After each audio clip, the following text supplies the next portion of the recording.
रात का समय होता है। नशे में धुत सोहन नाम का लड़का सुनसान जंगल से जा रहा था। अरे वाह, आज तो जंगल भी सुहाना लग रहा है। जंगल में आधी रात है। नशे की हालत में सोहन गाना गाते हुए जा रहा था। तभी सोहन की आंखों के आगे सफेद साड़ी में औरत आती है और बोलती है, जंगल है, आधी रात है, लगने लगा है डर। ले ले मुझको अपनी बाहों में। जंगल में लड़की? लगता है आज तो भगवान कुछ ज्यादा ही मेहरबान है। अरे कौन हो तुम? मैं तुम्हारे इंतजार में ही यहाँ कब से बैठी हूँ, और एक तुम हो कि आ ही नहीं रहे हो मुझसे मिलने। क्या तुम मुझे पसंद नहीं करते हो? तुम्हें क्या मैं अच्छी नहीं लगती? हाय, कैसी बातें कर रही हो? तुम्हें कौन पसंद ना करे, लेकिन एक बात बताओ, तुमने अपने बाल मुंह पर क्यों रखे हैं? इन्हें पीछे करो ना, अपना सुंदर चेहरा मुझे दिखाओ ना। तुम्हें मेरा चेहरा देखना है तो ठीक है, मैं तुम्हें अपना चेहरा अभी दिखाती हूँ। वो औरत अपने चेहरे से बाल हटाती है, जिसे देखकर सोहन बहुत डर जाता है, क्योंकि उसका चेहरा बहुत ही भयानक था। सोहन का एक ही बार में नशा उतर जाता है और वो बोलता है, भूत! अरे क्या हुआ? तुम डर क्यों गए? तुम तो मेरा सुंदर सा चेहरा देखना चाहते थे ना? तो अब क्या हुआ? मेरा चेहरा अच्छा नहीं लगा क्या? आओ ना मेरे पास, तुम डरो मत। न न न नहीं, भूत! सोहन बहुत ज्यादा डर जाता है और वहाँ से तुरंत भाग जाता है। सोहन के वहाँ से जाने के बाद वो औरत अपना रूप बदलकर एक सुंदर सी अर्धनागिन के रूप में आती है, जिसका नाम मंतिका था। मंतिका जोर जोर से हंसने लगती है और हंसते हुए खुद से कहती है, कितना अच्छा लगता है जब कोई मनुष्य मुझसे डर के यहाँ से भाग जाता है। अब ये जंगल मेरा है, तो जंगल की जंगली नागिन भी तो मैं ही हुई ना। मेरे होते हुए कोई मेरे इस जंगल में आए, वो भी बिना मेरी इजाजत के? ना ना ना, ये तो मुझे कतई मंजूर नहीं। दरअसल मंतिका एक नागिन थी जो जंगल में रहा करती, और जब कभी कोई भी इंसान जंगल के रास्ते से जाता तो मंतिका उसे भूत बनकर डराती, और उसके डराने के बाद मंतिका काफी ज्यादा खुश होती। ऐसा मंतिका ने पहली बार नहीं किया, बल्कि इससे पहले भी कई बार कर चुकी थी। सोहन वहाँ से डरते हुए अपने घर को भागता है, जहाँ उसकी 10 साल की बेटी छाया थी और पत्नी लता थी। सोहन काफी डरा हुआ था और अपनी बीवी से बोलता है, लता, मैंने भूत देखा, वो बहुत डरावनी थी। मैंने भूत देखा लता, मैंने भूत देखा। लगता है फिर से कोई सस्ती वाली चढ़ा कर आ गए हो आप। अरे जब पचती नहीं है आपको शराब, तो क्यों इतना पीते हो? खुद की तो जिंदगी खराब कर रखी है, साथ में अपनी बेटी और मेरी भी जिंदगी बर्बाद कर रखी है। आपको जरा भी शर्म नहीं आती है इतना पीते हुए? लता, अभी जरूरी बात ये नहीं है कि मैं पीता हूँ या फिर कितनी पीता हूँ। अभी जरूरी बात ये है कि मैंने जंगल में भूत देखा। पता है, वो एक औरत थी और बहुत ज्यादा डरावनी थी। मुझे अपने पास बुला रही थी वो। काश बुला ही लिया होता अपने पास, कम से कम नशेड़ी से तो जान बचती हमारी। तुम्हें क्या ये सब मजाक लग रहा है क्या तुम्हें? अरे मैं सच बोल रहा हूँ, मैंने सच में जंगल में भूत देखा। नशे में भी कुछ भी देख लिया होगा आपने, और यहाँ आके बता रहे हैं कि भूत को देखा।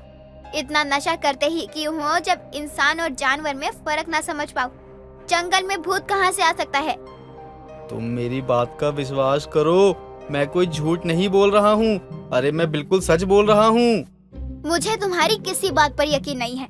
जिस दिन पीना छोड़ दोगे, उस दिन तुम्हारी बात पर यकीन करना शुरू कर दूंगी मैं।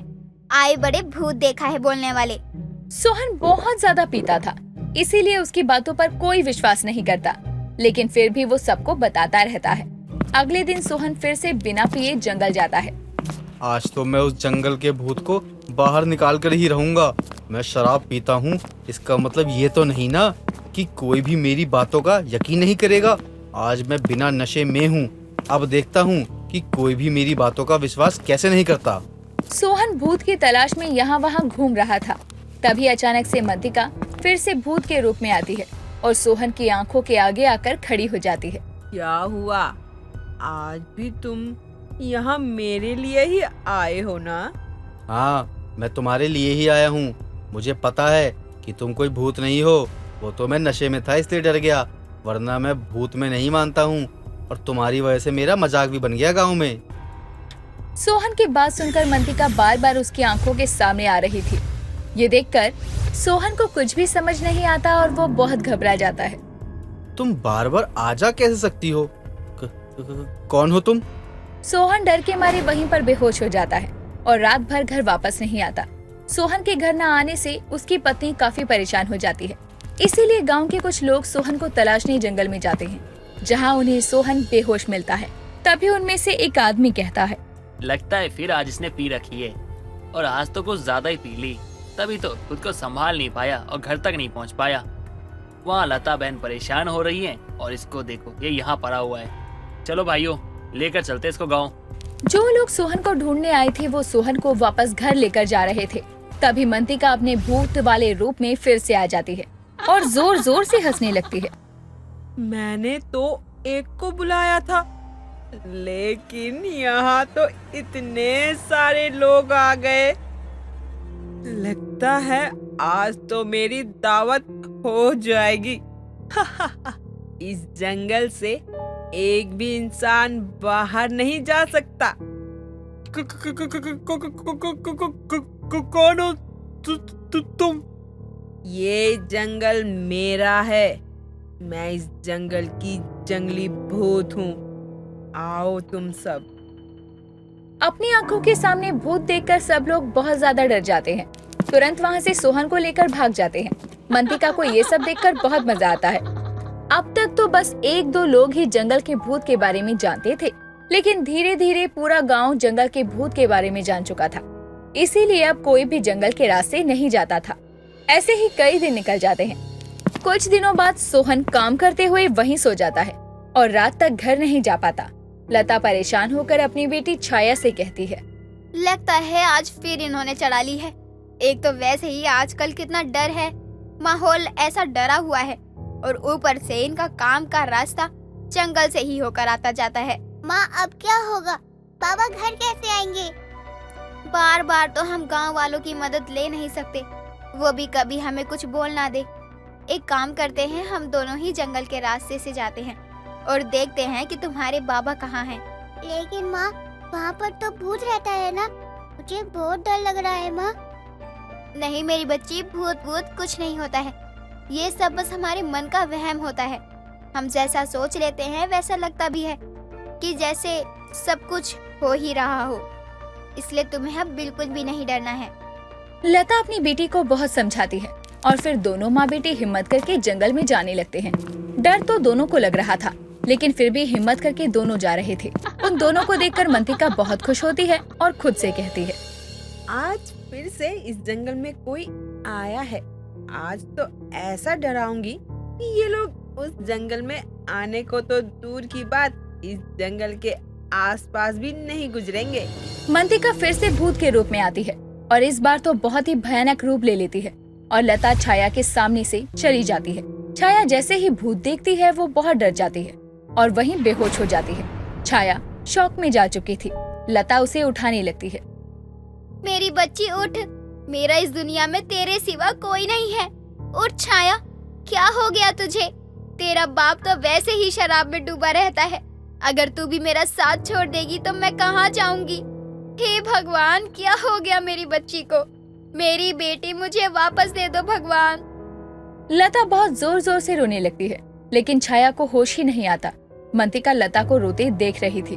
उसे मन ही मन बुरा लगने लगता है और वो वापस अपने नागिन रूप में आती है और खुद से बात करते हुए कहती है, आज तक मैंने ना जाने कितने लोगों को परेशान किया है, लेकिन कभी भी मुझे बुरा नहीं लगा। फिर आज क्यों इतना बुरा लग रहा है? कहीं मैंने अपने हंसी मजाक के चक्कर में कुछ गलत तो नहीं कर दिया? लता का हाल रो रो कर बेहाल था। मंतिका को बहुत ज्यादा बुरा लगता है और वो लता से कहती है, मुझे माफ कर दो। मैं बस मजाक कर रही थी। मैं एक इच्छाधारी नागिन हूँ और भूत का रूप लेकर सबको डरा रही हूँ। तुम्हारे माफी मांगने से क्या मेरी बेटी ठीक हो जाएगी?